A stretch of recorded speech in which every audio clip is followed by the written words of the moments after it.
मैं वेस्ट बंगाल की रहने वाली हूँ, लेकिन पिछले कई सालों से मैं पंजाब में रह रही हूँ। मेरे साथ बचपन से ही इतनी भूतिया एक्टिविटीज हो चुकी हैं कि मैं आपको क्या बताऊं। अभी मैं पंजाब में रहती हूँ और यहीं जॉब करती हूँ। मेरे हस्बैंड यहीं बिजनेस करते हैं। यहाँ मैं अपने हस्बैंड, बेटे और बापूजी के साथ रहती हूँ। मैं आपको अपना नाम और प्रॉपर एड्रेस तो नहीं बता सकती, लेकिन आज मैं आपको अपनी जिंदगी की एक बहुत ही भयानक घटना के बारे में बताने जा रही हूँ। तो हुआ ऐसा था कि कुछ साल पहले एक बार सर्दियों का मौसम चल रहा था। शायद नवंबर या दिसंबर का महीना था। मेरा बेटा तब बहुत छोटा था और मेरी ब्रेस्ट फीडिंग करता था। तो उन्हीं दिनों एक बार मुझे डेंगू हो गया था, जिसकी वजह से मेरी तबीयत खराब हो गई थी। लेकिन डेंगू की हालत में ही मैं उस दिन स्कूटी से अपने ऑफिस चली गई, जिस वजह से ऑफिस पहुंचते ही मेरी तबीयत और ज्यादा खराब हो गई। मेरी हालत इतनी खराब हो गई थी कि मेरे हस्बैंड मेरे ऑफिस आके मुझे पिक करके डॉक्टर के पास लेकर गए। लेकिन डॉक्टर ने कहा कि इसकी हालत ज़्यादा खराब है, इसलिए मुझे हॉस्पिटल में ही एडमिट कर लिया गया। हॉस्पिटल में मेरे हस्बैंड मेरे साथ ही थे। लेकिन फिर हुआ ऐसा कि मेरे हस्बैंड को किसी ज़रूरी काम की वजह से मुझे वहीं छोड़ के अपने पार्टनर के साथ कार में कहीं जाना पड़ा। वो बोल के गए थे कि जितनी जल्दी हो सकेगा वो मेरे पास वापस आ जाएंगे। लेकिन उनका प्लान सक्सेसफुल नहीं हुआ और वो मेरे पास वापस नहीं आ सके। उधर घर पे मेरे बेटे का भूख के मारे रो रो के बुरा हाल था। पापा बार बार कॉल कर रहे थे। वो अकेले बच्चे को संभाल नहीं पा रहे थे। मेरा बच्चा भूखा था। सुबह से उसने दूध नहीं पिया था, जिस वजह से मुझे भी ब्रेस्ट में पेन हो रहा था। पंजाब में रहने वाले लोगों को पता होगा कि दिसंबर के महीने में यहाँ कितनी धुंध पड़ती है। ठंड भी बहुत थी। मैं अपने हस्बैंड को लगातार कॉल कर रही थी, लेकिन उनको जलंधर से बठिंडा आना था और रास्ते में ही उनकी कार खराब हो गई थी, जिस वजह से वो बहुत लेट हो गए थे। उनको मेरे पास आने में बहुत देर लगने वाली थी, लेकिन मुझे अपने बच्चे के पास जाना था। तब मैंने अपनी जिंदगी का सबसे अहम फैसला किया। मैंने हॉस्पिटल से छुट्टी लेकर स्कूटी से 25 किलोमीटर सफर तय करके अपने घर जाने का फैसला किया। और कुछ ही देर बाद मैं अकेली रात में उस धुंध और ठंड के बीच घर जाने के लिए निकल पड़ी। उस वक्त मुझे 102 डिग्री बुखार था और 50-60 बीपी था। डॉक्टर ने मुझे बहुत मना किया, लेकिन मैंने डॉक्टर की नहीं सुनी। रात के 8:30 बज चुके थे।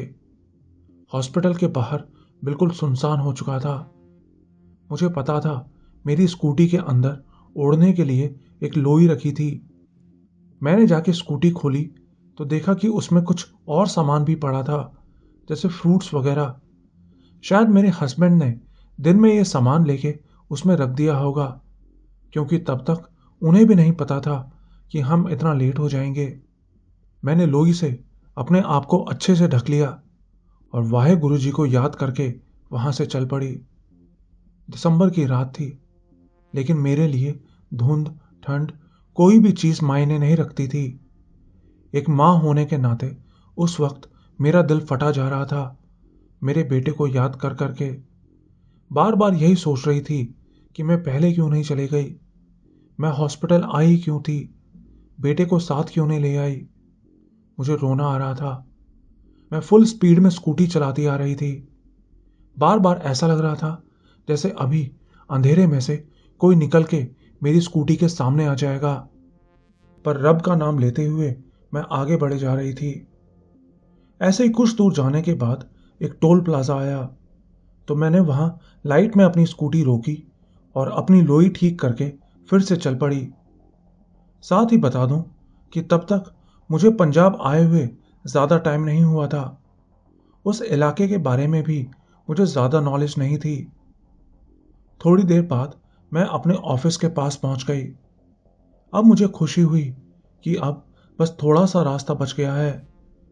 अब बस मुझे कुछ 8 किलोमीटर और जाना था। लेकिन मुझे ये पता ही नहीं था कि उस 8 किलोमीटर के रास्ते से जहां से मैं डेली सफर करती थी, उसके बीच में ही एक इतना बड़ा कब्रिस्तान पड़ता है।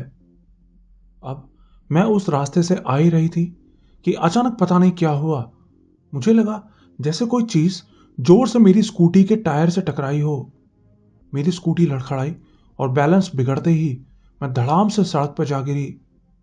शायद मैं उस वक्त कुछ देर के लिए बेहोश हो गई थी, या मुझे बहुत ज्यादा सदमा लगा था, क्योंकि गिरते ही मेरे दिमाग ने कुछ देर के लिए काम करना बंद कर दिया था।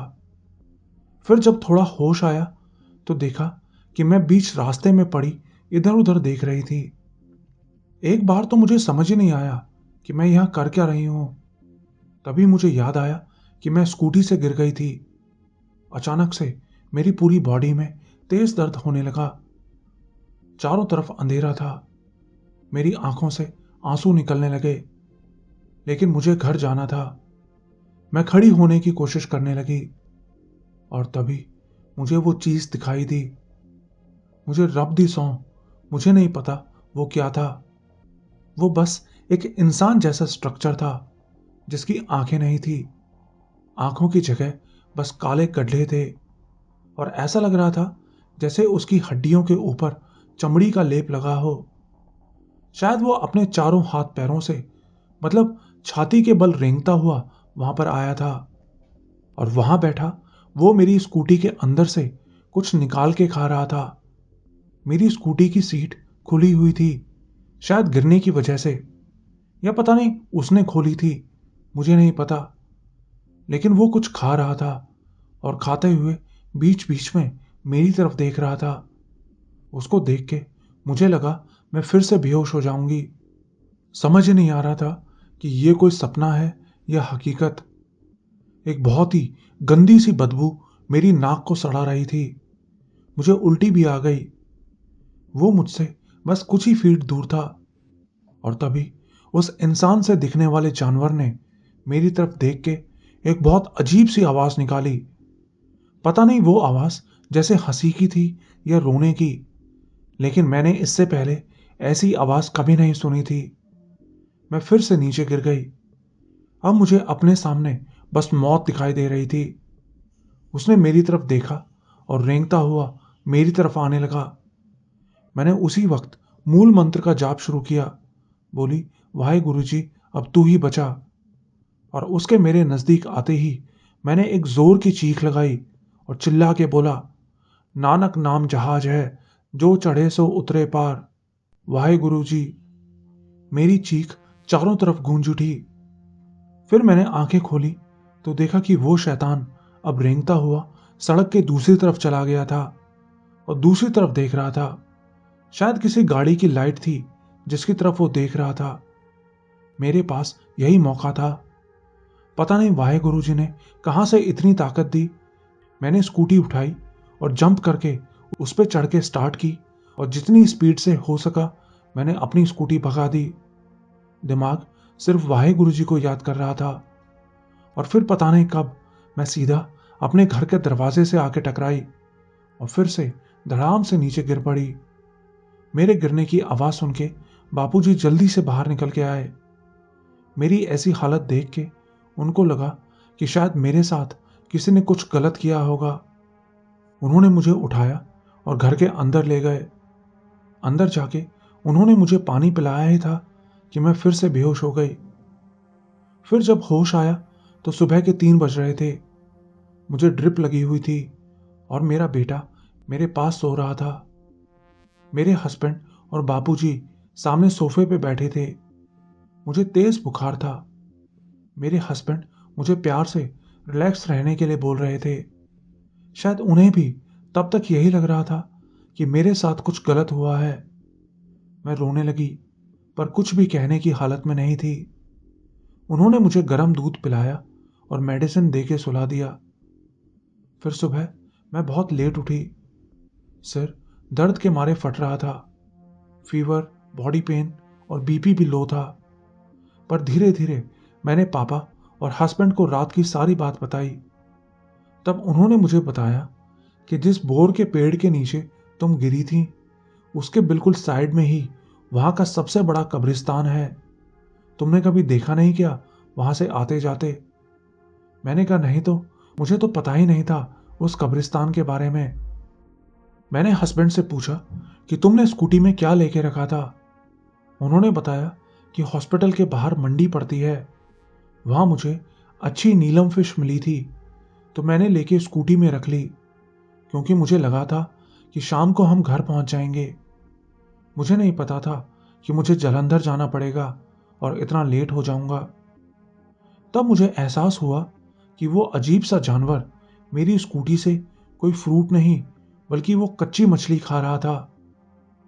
इसके बाद मेरे हस्बैंड मुझे गुरुद्वारा साहिब ले गए। घर पे सुखमणी साहिब का पाठ करवाया और मैं मेलर कोटला पीरों की दरगाह पे भी माथा टेक के आई। अब मैं बिल्कुल ठीक हूं, पर कई रात उस इंसिडेंट को याद करके मैं सो नहीं पाई थी। उस अजीब सी चीज की हंसी, उसकी वो लंबी जीभ, वो रेंग के चलना और बिना आंखों के काले गड्ढे मैं आज तक भूल नहीं सकी हूं।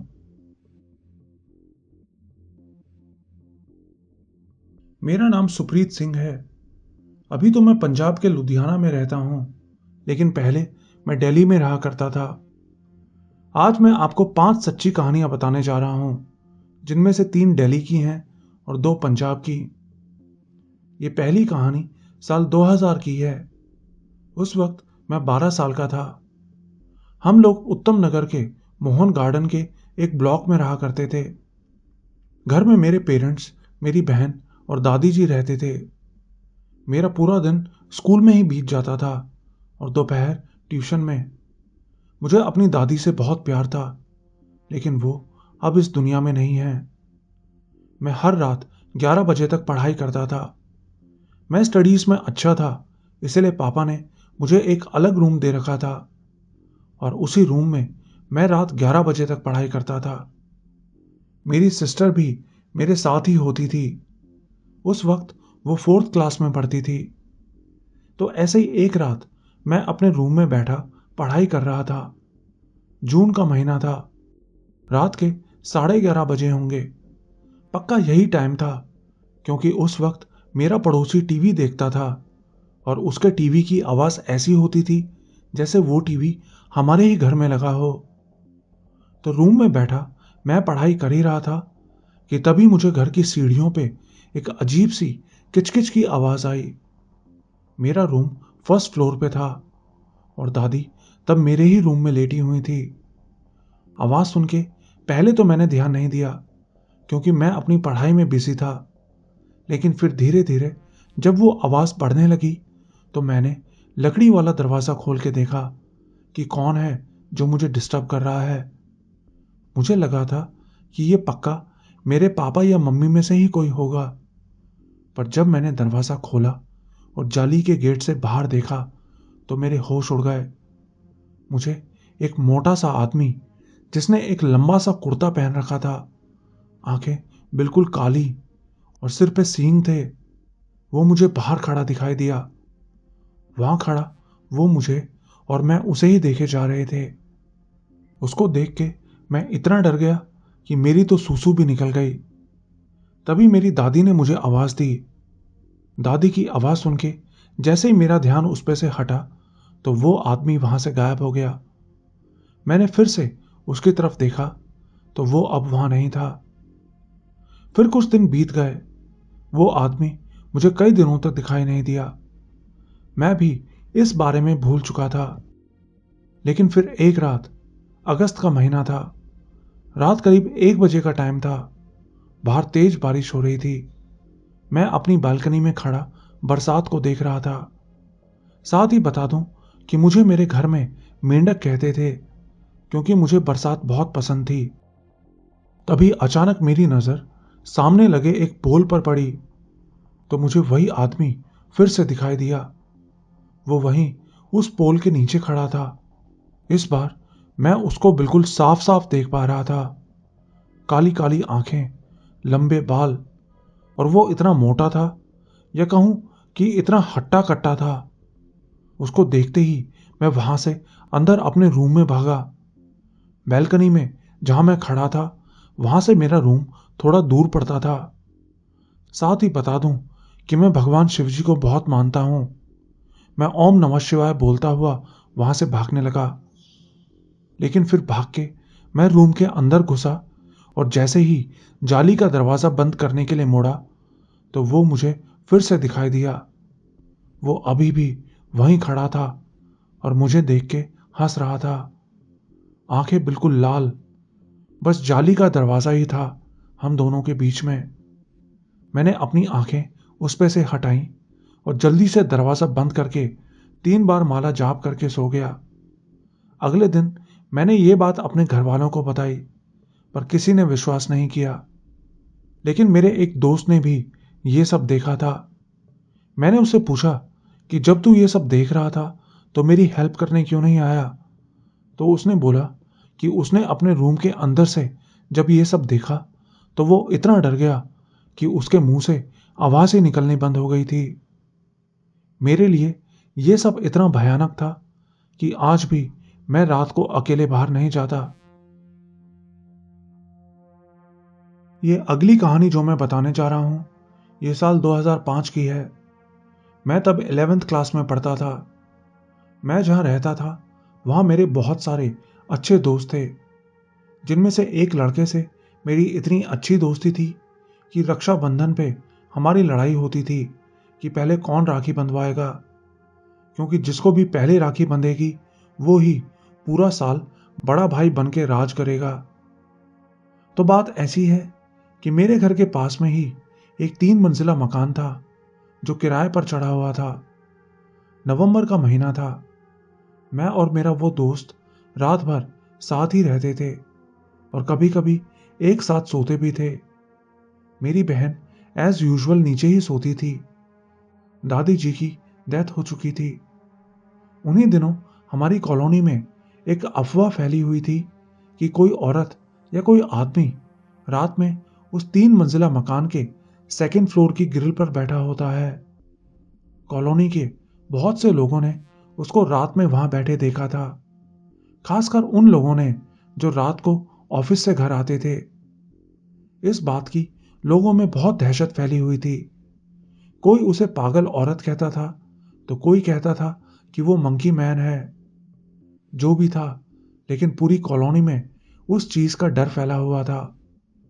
तो ऐसे ही एक रात मैं और मेरा दोस्त मेरे रूम में बैठे मूवी देख रहे थे। तभी हमें बाहर से अजीब सी टक टक की आवाज आई। आवाज सुनते ही हमने सबसे पहले घड़ी में टाइम देखा। रात के 2 बज रहे थे। टाइम देखते ही हम समझ गए कि ये पक्का वही है जिसकी अफवाह हम इतने दिनों से सुन रहे थे। हमने उसको हम उसको देखना चाहते थे, तो हमने धीरे धीरे अपनी खिड़की का पर्दा हटाया और बाहर देखने लगे। तभी हमने देखा कि वो औरत तो हमारे ही फ्लोर पे घूम रही थी। बाहर की लाइट्स ऑफ थीं। ठंड तो थी, लेकिन कोहरा नहीं था। मेरे जाली वाले दरवाजे पे हनुमान जी की एक फोटो लगी हुई थी। वो फोटो मैंने तब से ही लगा रखी थी जब से मैंने वो भालू जैसा मोटा राक्षस देखा था। वो हमारे फ्लोर के बाहर ही टहल रही थी और उसने हाथ में कोई चीज पकड़ी हुई थी। पता नहीं चल रहा था कि वो क्या चीज है। और तभी वो एकदम से रुकी और हमारी तरफ मुंह करके बैठ गई। हमने अब उसे ध्यान से देखा तो देखा कि उसका मुंह ईगल की चोंच जैसा था और उसके कान तो थे ही नहीं। पूरी बॉडी बालों से भरी थी और आंखें बिल्कुल सफेद थीं। उसने एक हाथ पकड़ा हुआ था जिसे वो चबा चबा के खा रही थी। ये देखते ही हमने जल्दी से लाइट ऑन कर दी। लाइट ऑन होते ही वो इतनी जोर से चीखी कि मेरी खिड़की का कांच ही टूट गया। मेरे पापा भी जल्दी से वहां आ गए, पर तब तक वो वहां से जा चुकी थी, शायद हनुमान जी की फोटो देखकर। फिर पूरी रात हम दोनों ने जाग कर ही बिताई। सुबह हुई तो हम सब ने वो हाथ देखा। फिर घर में एक पंडित जी आए। जहां वो हाथ पड़ा था उन्होंने वहां की पूजा की और उस हाथ को आग लगा दी। इस घटना के बाद मैंने भी ग्राउंड फ्लोर पे ही सोना शुरू कर दिया। लेकिन वो औरत हमें फिर कभी दिखाई नहीं दी। आज मेरा वो दोस्त राजवीर भी मेरे साथ नहीं है। कोरोना से उसकी भी मौत हो गई। ये तीसरी कहानी जो मैं अब बता रहा हूं, ये थोड़ी छोटी है लेकिन बिल्कुल रियल है। ये मेरे चाचा के साथ घटी थी। उनका नाम हरमिंदर सिंह है। आज तो वो 65 साल के हैं, पर यह हादसा जब उनके साथ हुआ था तब वो 47 साल के थे। वो अब रिटायर हो चुके हैं, लेकिन उन दिनों वो लोग हिमाचल में रहते थे और आईओबी बैंक में वो ब्रांच मैनेजर की पोस्ट पर काम करते थे। तो हुआ ऐसा था कि एक बार उनके पड़ोसी की वाइफ की डेथ हो गई थी। इसके कुछ दिनों बाद एक रात वो अपने घर में डिनर करने के बाद ऊपर टेरेस पे टहल रहे थे। साथ में उनका बेटा भी उनके साथ था। उनका बेटा उस वक्त किसी से फोन पर बात कर रहा था। तभी उन्होंने बालकनी से नीचे देखा तो उन्हें एक औरत उनके गार्डन में खड़ी दिखाई दी। वो उस औरत को गौर से देख रहे थे कि इतनी रात ये कौन औरत यहां घूम रही है, क्योंकि पहाड़ी इलाके में खाली जगह पर ऐसे ही कोई नहीं घूमता। तभी अचानक उनके बेटे ने उनका हाथ खींचा और घर के अंदर ले गया। अंदर आके चाचा जी ने उससे पूछा कि क्या हुआ, मुझे खींच के अंदर क्यों ले आया। तो उसने बताया कि जिस औरत को आप देख रहे थे वो धीरे धीरे ऊपर आ रही थी। लेकिन चाचा जी को ऐसा बिल्कुल भी नहीं लग रहा था। फिर जब उन्होंने खिड़की से बाहर देखा तो वही औरत उनको फिर से बाहर खड़ी दिखाई दी। इस बार उनको देख के वो औरत बोली कि आज तो तू बच गया, लेकिन कब तक मुझसे बच पाएगा। इसके बाद अगले ही दिन उन्होंने वो मकान ही छोड़ दिया और दूसरी जगह चले गए। आज वो लुधियाना के होबोवाल में रहते हैं। ये अगली कहानी जो मैं बताने जा रहा हूँ, ये साल 2017 की है। मैं पंजाब के लुधियाना में शिफ्ट हुआ था। यहाँ पर मेरी खुद की एक शॉप है जिसे मैं हर रात 8:30 बजे क्लोज कर देता हूँ। मैं जिस इलाके में रहता हूँ, अगर मैं आपको यहाँ का हाल बताऊँ तो दिन में तो यहाँ काफ़ी चहल पहल लगी रहती है, लेकिन रात होते ही ऐसा सन्नाटा छा जाता है कि समझ ही नहीं आता कि इस इलाके में कोई रहता भी है या नहीं। सब लोग जैसे सड़कों से गायब हो जाते हैं। तो ऐसे ही एक शाम दुकान बंद करके मैं अपने घर जा रहा था। मेरा घर मेरी शॉप से 2-3 किलोमीटर दूर पड़ता है, इसलिए मैं स्कूटी से ही दुकान पे आता जाता था। साथ ही बता दूं कि ये दिल्ली की तरह भीड़ भाड़ वाला इलाका नहीं है, काफ़ी खाली और कम आबादी वाला स्टेट है। तो उस रात जब मैं घर के लिए निकला तो मेन रोड पर खुदाई का काम चल रहा था। पूरी रोड खुदी हुई थी, इसलिए शॉर्टकट के लिए मैं एक गली में घुस गया। वो बिल्कुल अंधेरी गली थी, उसमें कोई सिंगल बल्ब भी नहीं जल रहा था, पर जो भी रोशनी थी वो मेरी स्कूटी से ही आ रही थी। अब मैं सीधा अपने घर की तरफ ही जा रहा था कि तभी मेरी नज़र रास्ते में एक प्रेस वाले पर पड़ी। मैंने देखा कि उस प्रेस वाले की दुकान में कोई बुजुर्ग आदमी खड़ा था। वो कौन था मैंने इस पे ध्यान नहीं दिया और बस उसको देख के चुपचाप अपनी स्कूटी चलाता हुआ अपने घर पहुंच गया। ऐसा मेरे साथ अगले 5-7 दिनों तक चला। रोड खुदी होने की वजह से मैं हर रात उसी रास्ते से ही जाता था और उस बुजुर्ग आदमी को वहां खड़ा देखता था। लेकिन फिर 5-6 दिन बाद एक रात बरसात होने के कारण मैं जल्दी दुकान बंद करके घर जाने के लिए निकल गया। रोड पर खड्डों की वजह से काफी पानी भरा था, इसलिए मैं दोबारा उसी गली से गुजरने लगा। इस बार भी मुझे वही आदमी फिर से वहां खड़ा दिखाई दिया, लेकिन इस बार उसको देख के मैंने अपनी स्कूटी रोक ली। स्कूटी रोक के पहले तो मैंने उसको नमस्ते कहा और फिर उससे कहा कि इतनी बारिश में वो घर चला जाए, वहां खड़े ना रहें, नहीं तो बीमार हो जाएंगे। मेरी आवाज सुन के पहले तो वो आदमी चुप खड़ा रहा, लेकिन फिर जैसे ही उसने अपना फेस ऊपर किया तो बाय गॉड मैंने देखा कि उसका चेहरा बिल्कुल काला था और उसकी आंखें बिल्कुल सफेद थीं। मैं डर के मारे वहीं जमा खड़ा रहा। वो मुझे छूने के लिए आगे बढ़ने लगा, लेकिन जैसे ही उसने मुझे छूने के लिए अपना हाथ आगे बढ़ाया, उसने एक बहुत तेज चीख मारी। उसका हाथ जल गया था और फिर वो उसी वक्त वहां से गायब हो गया। फिर कुछ देर बाद जब मैं अपने होशोहवास में आया तो मैंने देखा कि मेरे जिस हाथ को वो छू रहा था, उस हाथ में मैंने कड़ा पहना हुआ था। फिर घर आते हुए सबसे पहले मैं गुरुद्वारे गया और वहां प्रसाद भी खाया। अगले दिन मैंने अपनी शॉप नहीं खोली। बरसात होने की वजह से किसी ने पूछा भी नहीं। पर 3 दिन बाद मैंने कुछ लोगों से पूछा कि उस गली में वो आदमी कौन था। तो एक बंदे ने बताया कि एक बार कुछ नशेड़ियों ने वहां एक प्रेस वाले की दुकान के पास किसी बुजुर्ग का कत्ल कर दिया था। मैंने उनसे उसके भूत के बारे में भी पूछा, लेकिन उनमें से किसी ने उसका भूत देखे जाने की कोई बात नहीं बताई। सब ये तो जरूर मान रहे थे कि वहां एक बूढ़े आदमी का मर्डर हुआ था, लेकिन उसका भूत कभी किसी को दिखाई देने की बात कोई नहीं बता रहा था। लेकिन मुझे पता था कि मैंने वहां एक भूत को ही देखा था। उस दिन के बाद मैं रात को उस गली में फिर कभी नहीं गया। अब मैं आपके साथ अपना 5वां और आखिरी इंसिडेंट शेयर करने जा रहा हूं। यह 2019 की बात है। मैं तब परतापुरा, जो कि लुधियाना में है, वहां अपने एक रिश्तेदार के यहां ठहरा हुआ था। असल में मेरी बहन वहां बैंक एग्जाम की तैयारी कर रही थी, इसलिए मैं भी वहीं अपने बुआ जी के यहां ठहरा हुआ था। रात में सोने के लिए मुझे उनके फर्स्ट फ्लोर का एक रूम मिला था। वो एक छोटा सा कमरा था। रात में मैं उसी कमरे में ही सो रहा था। उस रूम और मेरी बहन के रूम के नीचे एक छोटी सी गली टाइप थी, जहां से लोग स्टेयर्स का यूज करते थे। हम जितने दिन वहां रुके, मेरी बहन के साथ कभी मेरी कजन की वाइफ, मतलब मेरी भाभी सोती थी, या कभी मेरी बुआ। पर मैं अपने रूम में अकेला ही सोता था।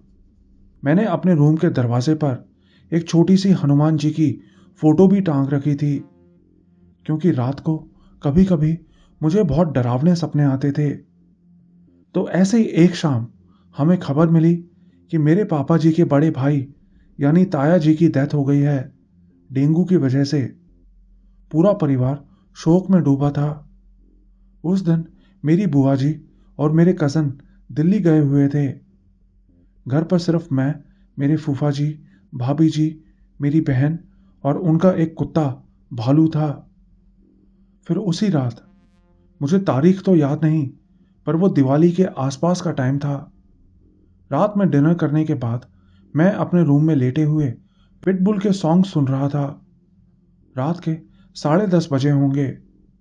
तभी मुझे अचानक बाहर से किसी के चलने की आवाज आई, जैसे कोई स्टेयर से ऊपर नीचे जा रहा हो। पहले तो मैंने उस आवाज को इग्नोर किया, क्योंकि मैं कंबल के अंदर लेटा था। लेकिन फिर मैंने ध्यान से वो आवाज सुनी तो ऐसा लगा जैसे कोई अपनी चप्पल घसीट के चल रहा हो, और बहुत तेज तेज चल रहा हो, जैसे कि वो जो कोई भी था बहुत गुस्से में था। मुझे बहुत हैरानी हुई, क्योंकि मैंने ईयरफोन्स लगा रखे थे, लेकिन फिर भी वो आवाज इतनी साफ सुनाई दे रही थी। मैंने एक बार अपनी बहन को भी फोन किया, लेकिन वो शायद तब तक सो गई थी। तो फिर मैंने फूफा जी को फोन करके पूछा कि कोई घर में आया है क्या। फूफा जी बोले, नहीं तो, घर में तो कोई नहीं आया।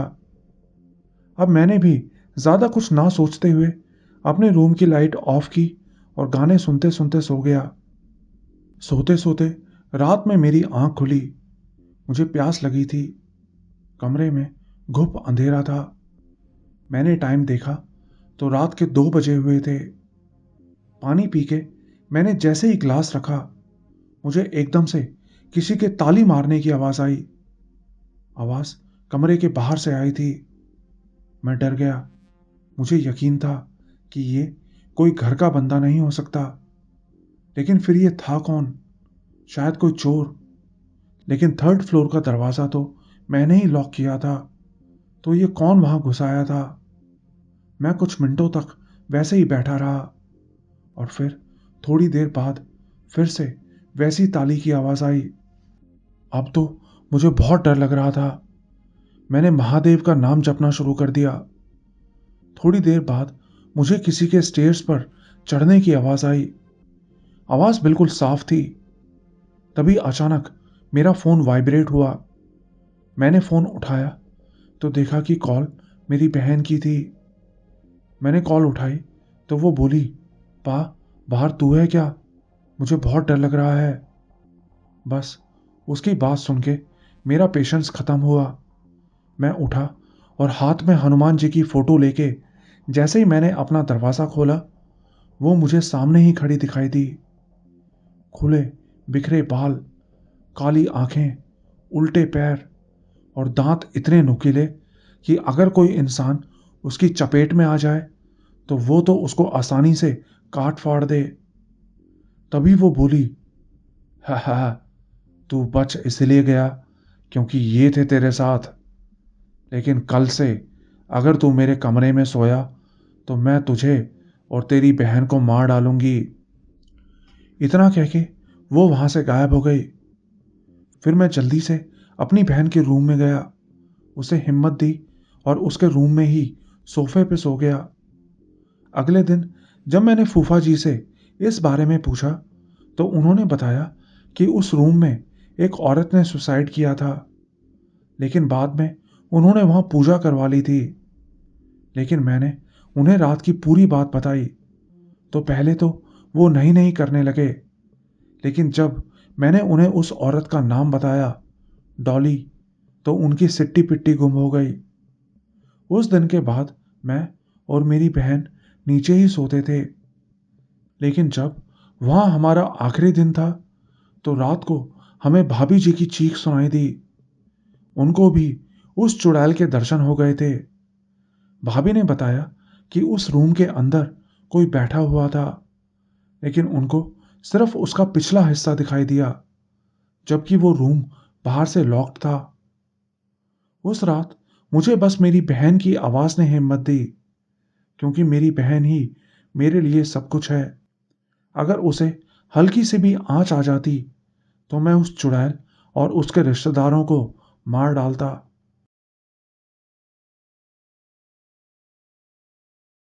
मेरा नाम जसविंदर है। मैं पंजाब की रहने वाली हूँ। मैं आपको एक बिल्कुल रियल हॉरर स्टोरी सुनाना चाहती हूँ, जो मेरे एक फ्रेंड सुप्रीत सिंह के चाचा के साथ हुई थी। ये कई साल पहले की बात है। तो हुआ ऐसा था कि एक बार जब मेरे फ्रेंड के चाचा की शादी की बात चल रही थी, तो उसकी एक चाची थी जो हमेशा कहती थी कि इसका रिश्ता मैं ही करवाऊंगी। लेकिन इस बीच उनको एक अच्छी लड़की मिल गई, तो उन्होंने उसका रिश्ता वहीं तय कर दिया। जब उसकी चाची को यह बात पता चली तो वो बहुत गुस्सा हो गई। जिस दिन उसके चाचा की शादी थी, उस दिन उसकी चाची ने शमशान घाट में जाके एक मुर्दे की हड्डियां उसको लड्डू में मिला के खिला दी। इसके बाद वो एक हफ्ते तक तो बिल्कुल ठीक रहा, लेकिन फिर एक हफ्ते बाद ही उसके साथ अजीब अजीब चीजें होने लगीं। वो आधी रात में ही उठ के चलने लगता, तो कभी बेड के नीचे घुस जाता और भी कई अजीब अजीब सी हरकतें करने लगा था। उसकी ये सब हरकतें देख के उसके घर वाले बहुत परेशान हो गए। खाने में वो अपने घर वालों से दारू और जिंदा मुर्गा मांगता। जब उसे मुर्गा देते तो वो उसे जिंदा ही खा जाता था। यहां तक कि वो 6-7 मुर्गे एक साथ खा जाता था। साथ ही ये बता दूं कि उन दिनों वो लोग एक गुरुद्वारे में रहा करते थे, इसलिए गुरुद्वारे में ये सब ले जाना बहुत मुश्किल होता था कि कहीं गांव में किसी को पता ना चल जाए। उसके घर वाले समझ गए कि इसके ऊपर जरूर कोई बुरी शक्ति आ गई है और उस बुरी शक्ति से उसको बचाना जरूरी था। तो एक दिन वो लोग उसे पटियाला के एक बहुत बड़े बाबा हुआ करते थे, उनके पास लेकर गए। बाबा के पास पहुंच के उन्होंने बाबा को सारी बात बताई। तो बाबा ने उनको बता दिया कि ये किस आदमी ने करवाया है। बाबा ने बताया कि एक चाय की दुकान है, वहां पे आपको एक आदमी मिलेगा। वो बहुत बड़ी बड़ी बातें करेगा कि मैं ये कर सकता हूं, वो कर सकता हूं, लेकिन आपको उसे कुछ शो नहीं करना है। बस उससे पूछना है कि उसने इसके ऊपर ये क्यों करवाया है। तो उसके डैडी और साथ में एक और आदमी उस चाय की दुकान पे गए, और वहां जैसे ही वो आदमी आया तो उन्होंने उसे पकड़ लिया। फिर बहुत पूछने पर उसने बताया कि ये सब इसी की चाची के कहने पर करवाया गया है। तो फिर वो सब उसकी चाची के पास पहुंचे। उसकी चाची ने बताया कि इसके ऊपर 40 दिन का काला जादू करवाया गया है। 40 दिन बाद वो चीज इसे मार के अपने साथ ले जाएगी। ये जानने के बाद उसके घर वालों ने गुरुद्वारे में बहुत अरदास की। वो बोले कि गुरुद्वारे में रहने के बाद भी उनके साथ ये सब हो रहा है, तो क्या फायदा गुरुद्वारे में रहने का। तो एक बाबा ने उन लोगों को गुरुद्वारे की देग खिलाई और जल पिलाया, और फिर बाबा जी के सामने अरदास किया। ये सब करने के बाद उन्होंने उसको टॉयलेट करवाई, तो उसकी टॉयलेट में एक मुट्ठी हड्डियां निकली। ये देख के सब लोग हैरान रह गए।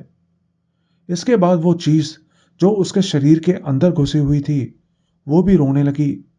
बोली, मुझे जाने दो, मैं अब कभी वापस नहीं आऊंगी। लेकिन जाते जाते उसने अपनी एक मांग भी रखी थी, एक लाल सूट, सिंदूर और श्रृंगार। बोली, ये सब मुझे चाहिए, इसके बाद मैं फिर कभी नहीं आऊंगी। तो उसके घर वालों ने वो सब कुछ उसको दे दिया, और इसके बाद उसके चाचा बिल्कुल ठीक हो गए।